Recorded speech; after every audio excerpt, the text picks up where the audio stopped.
ये मेरा Twitter account है रविंद्र फौजी के नाम से। 73,000 लोग फॉलो करते हैं। आज मैंने मोदी जी के लिए एक ट्वीट किया है जिसमें मोदी जी से कुछ जवाब मांगा है।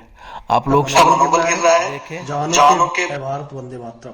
मैं रविंद्र फौजी। मोदी साहब कभी हमारी भी सुन लिया करो। हमारे जवान कब तक इन अफसरों के घरेलू काम करते रहे। जय हिंद, जय भारत, वंदे मातरम। मैं रविंद्र फौजी।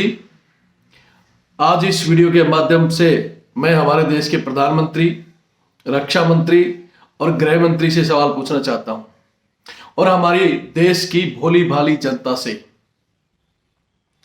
सवाल यह है कि आज एक विषय चर्चा का बना हुआ है कि हमारे देश के जवानों की ड्रेस बदल दी गई है, जो कि थोड़ा कंफर्टेबल और स्मार्ट और बहुत अच्छी है, जो हर मौसम में जवान को कंफर्टेबल फील कराएगी। लेकिन मैंने सवाल किया है इन सभी देश के राजनेताओं से, क्या ड्रेस के साथ साथ जवानों के काम भी बदलेंगे? वो काम जो भारतीय जवानों की वर्दी की गरिमा को गिरा रहे हैं, उसी वर्दी को पहनकर आपके हजारों जवान इन अफसरों के कुत्ते घुमा रहे हैं। अफसरों के घरों में घरेलू काम इनकी मैडम और बच्चों की सेवा कर रहे हैं। इनकी मैडमों की पैंटी और बच्चों की पोटी तक साफ कर रहे हैं। क्या इस ड्रेस बदलने के बाद ये सहायक प्रथा बंद होगी, या इनकी निजी पार्टियां, इनके बच्चों की पार्टियां, किट्टी पार्टी, इनकी शादी की पार्टियां, उसमें आपके जवान इसी ड्रेस को पहनकर वेटरगिरी कर रहे हैं? क्या ये चीजें बंद होंगी? हमारी भोली भाली जनता से मैं पूछना चाहता हूं कि कोई भी काम हमारी फौज लड़ती है, स्ट्राइक करती है, आपकी चाहे कोई भी सरकार हो, फायदा उठाती है और वाहवाही लूटती है। लेकिन हमारी भोली भाली जनता को कहना चाहता हूं, खासकर जिनके बच्चे फौज में हैं या जो जाना चाहते हैं, वो इस सवाल को जरूर रिपीट करना। क्या आप लोग जो वर्दी पहनकर देश सेवा का जज्बा लेकर सुबह से आप मेहनत कर कर इसीलिए फौज में जाना चाहते हो कि वहां आपके हाथ में कुत्ते की बेल हो, या किसी मैम साहब का बाजार में सब्जी लाते घूमो, या किसी के बच्चे खिलाते डलो? अगर वास्तव में जो हमारे नौजवान तैयारी कर रहे हैं और इनकी इच्छा हो कि हाँ हम देश में जाकर देश सेवा करें, तो आज भर्ती होने से पहले यह सवाल उठाओ। आपके घर में आसपास रिटायर्ड हर एक सैनिक, पूर्व सैनिकों से पूछो, क्या सेना में ये काम पहले से चले आ रहे हैं और कब तक चलेंगे? बहुत से हमारे सैनिक इंतजार करते हैं 15 साल करके छोड़ जाकर जाने का, कि 15 साल हो और मैं छोड़ के चला जाऊं। इसी के साथ एक विषय और है, जो हमारे युवा साथी साल भर से ऊपर जो इनका टेस्ट फिजिकल और मेडिकल फिट होने के बावजूद इनका रिटर्न टेस्ट नहीं हो रहा है। अभी 15 जनवरी या 30 जनवरी का जो टेस्ट था, उसका भी कोई क्लियर नहीं है कि वो भी पता नहीं आगे करते। ये क्या रणनीति चल रही है? यहां मैं एक चीज कहना चाहता हूं कि सरकार कुछ ऐसी खिचड़ी बना रही है कि आम जनता को गुमराह करके फौजियों के जो वेलफेयर है वो धीरे धीरे खत्म करना चाहती है। जो कैटेगरी सोल्जर पहले लड़ाई लड़कर, कांग्रेस के समय में भी हुआ था, फिर लड़ाई लड़ेगी और फिर वापस आ गए। इससे पहले 2004 के बाद में इसी सरकार ने अर्धसैनिक बलों की बहुत से लोगों की पेंशनें बंद कर दी और सेना की पेंशन बंद करने का भी सोचा था। लेकिन इनको अच्छी तरह पता है कि आज अगर किसी भी विकट परिस्थिति में इन्हें एक ही चीज याद आती है, सेना।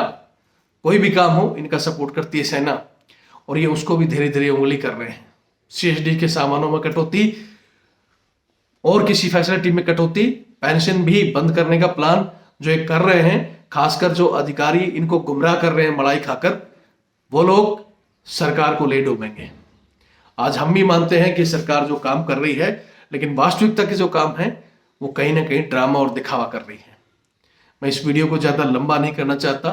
मेरा सिर्फ एक ही सवाल है, क्या हमारे देश की जनता चाहती है कि ये दिखावे से दूर जो अंग्रेजों ने ये सहायक प्रथा चलाई थी, क्योंकि पहले अंग्रेज अफसर होते थे और जवान हमारे भारत के होते थे, वो भारतीय जवानों को गुलाम समझकर मनचाहा काम करवाते थे। इंग्लैंड का कोई सोल्जर ये काम नहीं करता था, सिर्फ भारतीय जवानों से। आज कितने ही देश अंग्रेजों के गुलाम थे, लेकिन किसी भी देश में गुलामी के कानून नहीं है सिवाय हमारे भारत के। आज भी अंग्रेजों के काले कानून चल रहे हैं, जो सेना में जवानों को दबा कर रखा जाता है, और उन्हीं कानूनों द्वारा आम पब्लिक को पुलिस दबा कर रखती है। जरूरत है इस देश में अपने खुद के कानून, जो जनता के हक के लिए या जवानों के हक के लिए हैं, क्योंकि उन कानूनों से सिर्फ और सिर्फ इन राजनेताओं को और बड़े अधिकारियों को फायदा है। ये अपनी तिजोरी भर रहे हैं, लूट रहे हैं, खसोट रहे हैं, कोई कानून इसका कुछ नहीं बिगाड़ पा रहा। क्यों? क्योंकि ये सारे अंग्रेजों के काले कानून हैं। एक बार जनता से मैं निवेदन करना चाहता हूं कि इस विषय पर जरूर सोचें। आज मैंने ट्विटर पर भी आप ये देख सकते हैं, प्रधानमंत्री जी को ये एक सवाल खड़ा किया है। मैं चाहता हूं कि जो लोग ट्विटर पर पे हैं वो भी एक बार इस ट्वीट पर जाकर रिट्वीट करें। जो लोग पढ़े लिखे हैं कम से कम समय निकालकर एक ट्विटर अकाउंट बनाकर रिट्वीट करके इन सवालों का जवाब ढूंढे, वरना बहुत पछताओगे आप लोग। आपके धन दौलत ऐशो आराम, जब देश गुलाम हो जाता है ना, सब छिन जाता है।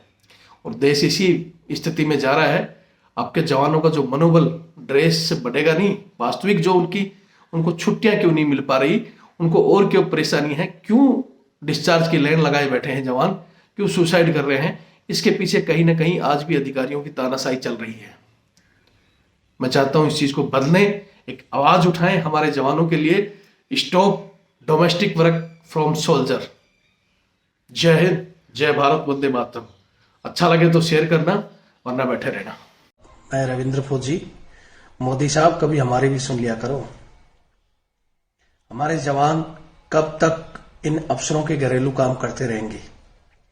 अंग्रेजों द्वारा चलाई गई ये कुप्रथा, साइक प्रथा क्यों नहीं बंद हो रही, जो कि आज अंग्रेजों ने अपने देश में इसे बंद कर दिया। पहले अंग्रेज अफसर होते थे और जवान भारतीय, तब वो भारतीय जवान को गुलाम समझते थे और इस तरह के घरेलू काम, झाड़ू पोछा, कुत्ते घुमाना, मैडमों के कच्छे बनियान तक धोना, ये करवाते थे। लेकिन आज जवान भी हमारा, अफसर भी हमारे, फिर भी हमारे अफसर इस प्रथा को बंद नहीं करना चाहते, सिर्फ इसका नाम बदली कर देते हैं। कभी इसको सहायक, कभी बटमैन, कभी बड्डी, कभी हेल्पर।